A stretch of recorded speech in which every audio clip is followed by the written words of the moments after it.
ভারতবর্ষের যেগুলো মৌলিক সমস্যা, বেকারত্ব একটা মৌলিক সমস্যা, বিদেশি শক্তির আগ্রাসন এবং দেশের সার্বভৌমত্ব নিয়ে যে বিপন্নতা, সেটা একটা সমস্যা। ভারতবর্ষে যে গরিব মানুষ খেতে পাচ্ছে না দ্রব্যমূল্য বৃদ্ধির জন্য, সেটা একটা বড় সমস্যা। ভারতবর্ষের যে কলকারখানাগুলো বন্ধ হয়ে রয়েছে, শ্রমিকরা, পরিযায়ী শ্রমিকরা কোভিডের সময় অসম্ভব অসুবিধা পড়েছে এবং তারপরে তাদের অনেক রকম অর্থনৈতিক সংকট, সেটা একটা বড় সমস্যা। এবং সর্বোপরি নারী নির্যাতন দেশ জুড়ে একটা বড় সমস্যা।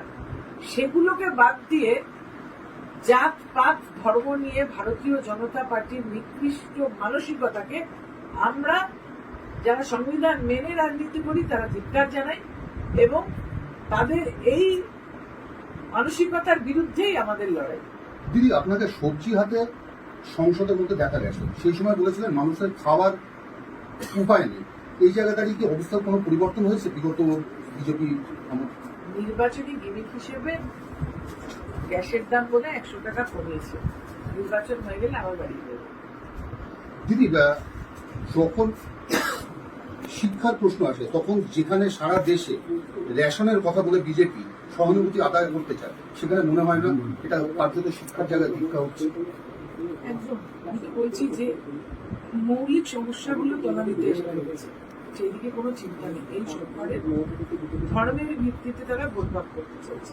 শিক্ষার কথাই যখন আসলো তখন একজন মানুষ যিনি আপনার বিরুদ্ধে প্রতিদ্বন্দ্বিতা করছেন বিজেপি হয়ে, তিনি যখন তার শিক্ষাগত যোগ্যতা নিয়ে প্রশ্ন উঠছে তার দলের মধ্যে, আপনি এটাকে কিভাবে দেখছেন? এটা ভারতীয় জনতা পার্টির রাজনৈতিক দেউলিয়াপানা যে তারা বারাসাতের সুরপতি সম্পন্ন, চেতনা সম্পন্ন ভোটারদেরকে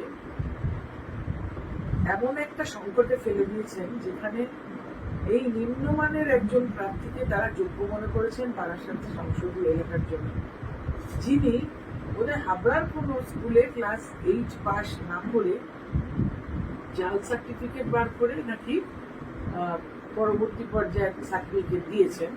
এটা ওনাদেরই কর্মকর্তারা জমা দিয়েছে বলে আমি শুনেছি। বারাসাতের মানুষ শিক্ষিত মানুষ, সংসদীয় এলাকায় বহু উচ্চ শিক্ষিত মানুষ রয়েছে, পরিবার রয়েছে। আমি মনে করছি এটা তাদের প্রতি অন্যায় এবং তাদেরকে অপমান করা। যদি আমার একটা প্রশ্ন থাকছে যে আপনার এবং তৃণমূলের দুর্নীতির বিরুদ্ধে বিভিন্ন সভায় বিজেপি প্রার্থী সরব হচ্ছেন, যেখানে তার বিরুদ্ধে একদা এনডিপিএস কেসের তিনি অভিযুক্ত ছিলেন, কিভাবে আপনি? উনি সড়ক কোন মুখে হচ্ছে জানি না, আসলে এক কান কাটা হলে তবু একরকম হয়, 2 কান কাটাতে তো লজ্জা থাকে না। সুতরাং উনি তো 2 কান কাটা, মাদক পাচারে জেল খেটেছেন, তারপরে উনি ভাষা ব্যবহার করছেন, মমতা বন্দ্যোপাধ্যায়কে ডাইনি বলছেন, কখনো আবার হুমকি দিচ্ছেন আক্রমণ করার, বলছেন চালাকাঠ নিয়ে তৃণমূল কংগ্রেসের কর্মীদের তিনি মারবেন, তারপরে আবার বলছেন যে লাইফ ইন্স্যুরেন্স করে ডুবে যেও। এই ধরনের একজন অসামাজিক ব্যক্তিত্ব রাজনীতিতে এসে আবার নির্বাচনী সংসদীয় রাজনীতিতে জায়গা পাওয়া, নির্বাচনী ক্ষেত্রে প্রতিদ্বন্দ্বিতা করা, এগুলো সবই কিন্তু সংবিধানকে অপমান করা বলে আমি মনে করি। আপনি এমপি ল্যাডের প্রচুর কাজ করেছেন, তারপরে আপনি 15 বছর ধরে আপনি সাংসদ ছিলেন। যদি আপনি হাইপোথেটিক্যালি জিতে আসেন, সেক্ষেত্রে উন্নততর পরিষেবা দেওয়ার লক্ষ্যে কি কি কাজ আপনার সামনে থাকছে? আমি 100% জিতছি, 2 লক্ষ ভোটে জিতছি, এটা প্রথমে শুনে নিন। যদি ধরে নেওয়া যাক জিতছি না, জিতছি। এবং কাজের মধ্যে দেখুন, বড় কাজ বলতে সেরকম কিন্তু যেগুলো মানুষের চাহিদা থাকে, পরিশ্রুত পানীয় জল ঘরে ঘরে পৌঁছে দিয়েছি, উচ্চ ক্ষমতা সম্পন্ন নিকাশি ব্যবস্থা ছিল না বারাসাত মধ্যমগ্রাম, পৌঁছে দিয়েছি। এই পানীয় জল মধ্যমগ্রাম বারাসাত 3-4 বছর ধরে বাড়ি বাড়িতে আসছেই। সল্টলেক রাজারহাটে কম জল ছিল, সেখানেও মমতা বন্দ্যোপাধ্যায় তার সঙ্গে আলোচনা করে, তাকে অনুরোধ করে তিনি সেখানে বিশাল জলের চাহিদা যেটা ছিল সেটা পূরণ করেছেন।